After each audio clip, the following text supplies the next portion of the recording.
Ok, très bien. Reprenons où nous nous sommes arrêtés. Nous allons préparer la fiche DSPP en relation avec l'état de rapprochement bancaire. Je vais baisser encore un peu, voilà. Pour ce faire, nous allons utiliser l'exercice 9, celui sur la trésorerie, et la feuille 5 où nous avons reçu du Crédit Agricole un relevé bancaire. Bien sûr, j'ai modifié l'appellation, le nom de la banque, les dates, les relevés, les dates et les périodes des relevés.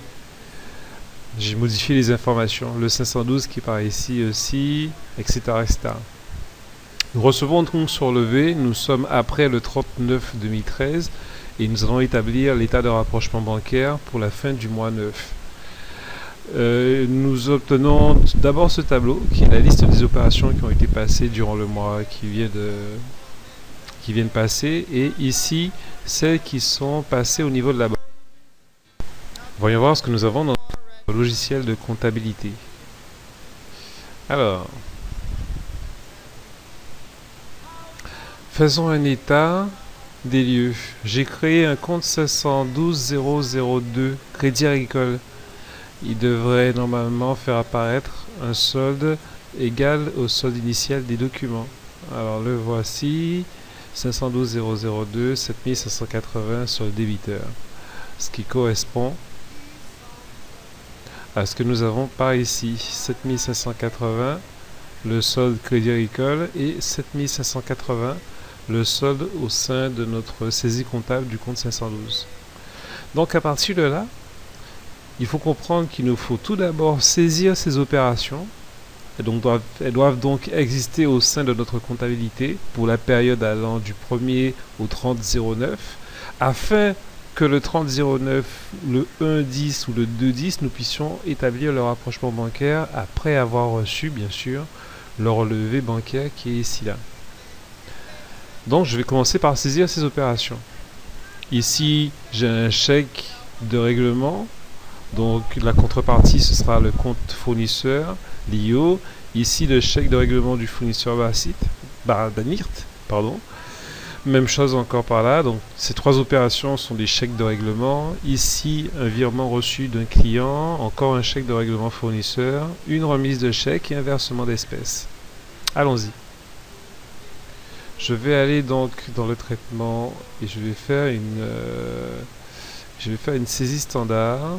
Donc dans le journal de banque,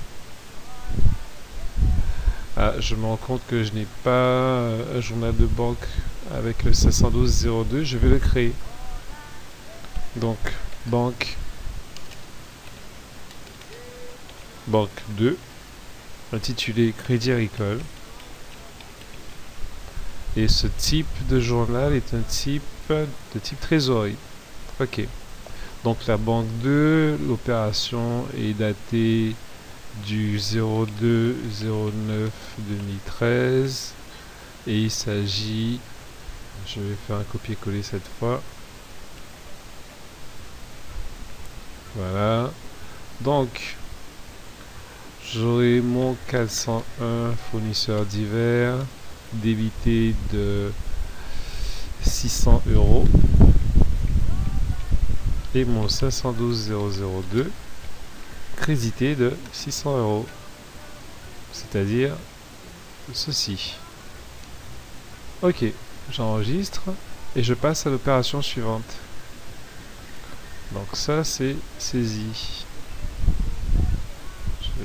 Stabilité. Ensuite, j'en suis à cette opération du 3-9. Donc c'est le 39 0309 2013. L'opération c'est celle-ci. Je colle.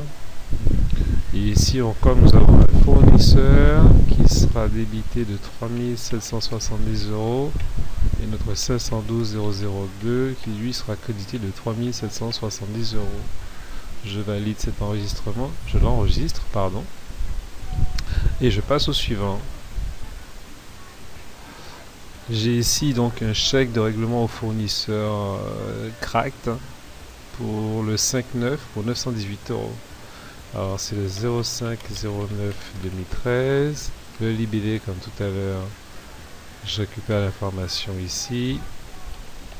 Voilà, donc ici toujours c'est un 401 pour 918 € et un 512002 pour 918 €.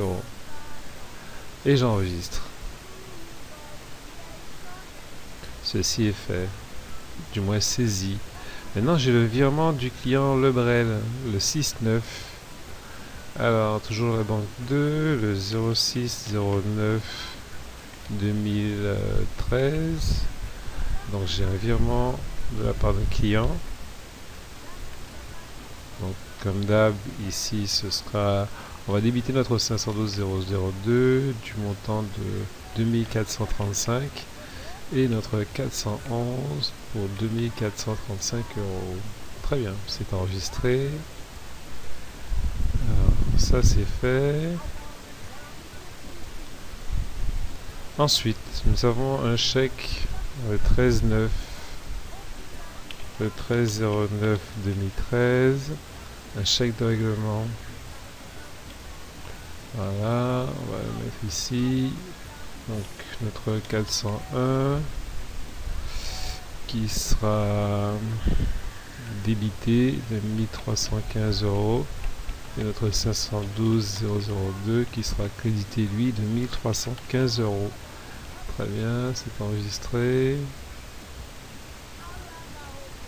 Ensuite, nous avons une remise de chèque. On va utiliser notre compte 511. Oh, pardon. On va mettre ceci, voilà, en libellé. La date, c'est le 19/9. 13.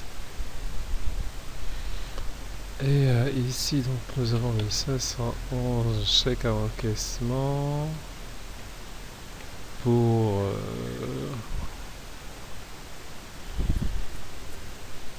3235 et notre 512 002 qui lui sera débité de 3235.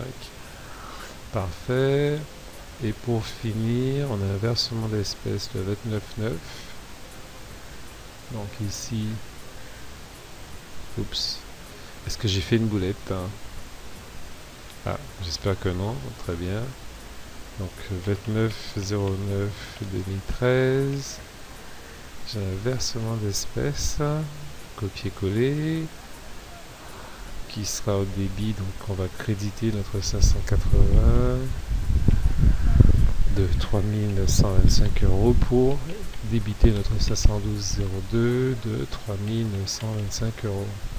Si nous avons correctement procédé, quand nous allons interroger notre compte 512 02 au 30 09 2013, il devrait faire apparaître un solde de 10 572 € dans notre compta. Voyons cela. Je vais faire un état, une balance, donc pour avoir le solde de tous mes comptes. La période est correcte, tous les comptes m'intéressent. Le journal de tous les journaux. Voilà. Et je vérifie la classe 5.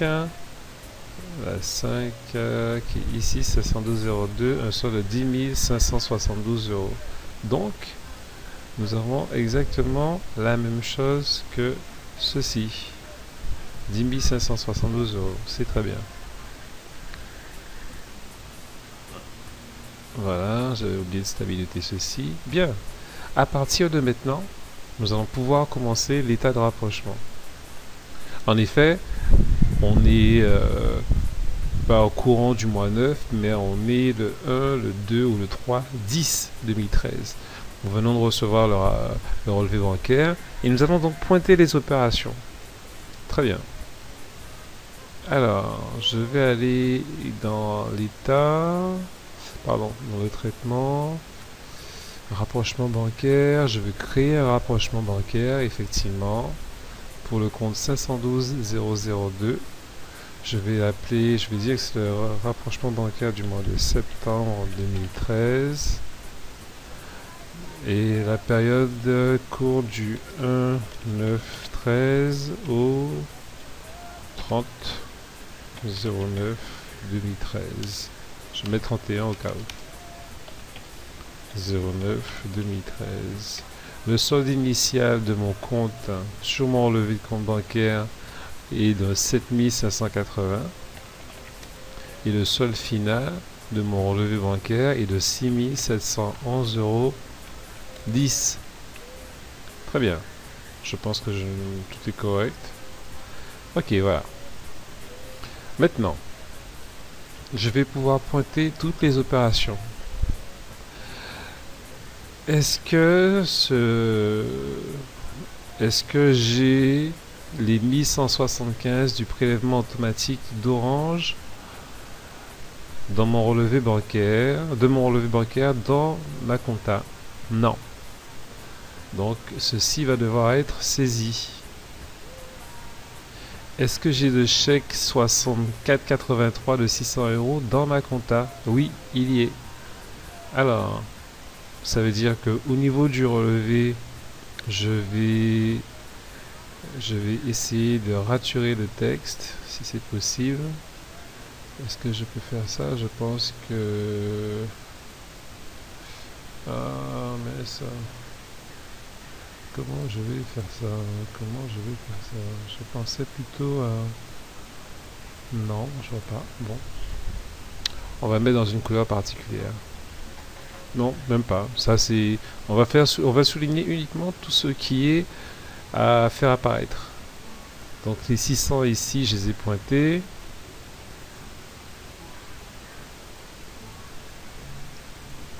Ok. Voilà, cette écriture est pointée.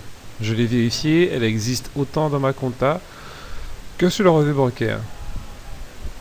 Maintenant, est-ce que je fais apparaître dans ma compta le virement du client de 2435 €? Il y est. Bon, je vais le pointer. Ceci, je l'ai aussi dans ma compta.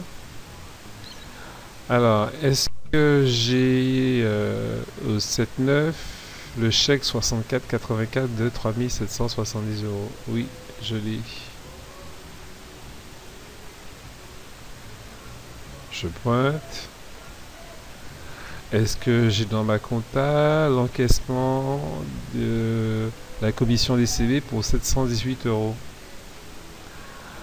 Est-ce que je l'ai? Non, je ne l'ai pas. Donc ça va devoir être saisi. Est-ce que j'ai la domiciliation échue de 1682 €? Non, elle n'y est pas. Donc ceci va devoir être saisi. Est-ce que j'ai les frais de tenue de compte TTC pour 29 € dans ma compta? Non. Donc ceci va devoir être saisi. Est-ce que j'ai la remise du chèque du 21/9 de 3235 € du relevé bancaire dans ma compta? Oui, il y est, 3235. Et je pointe. Très bien.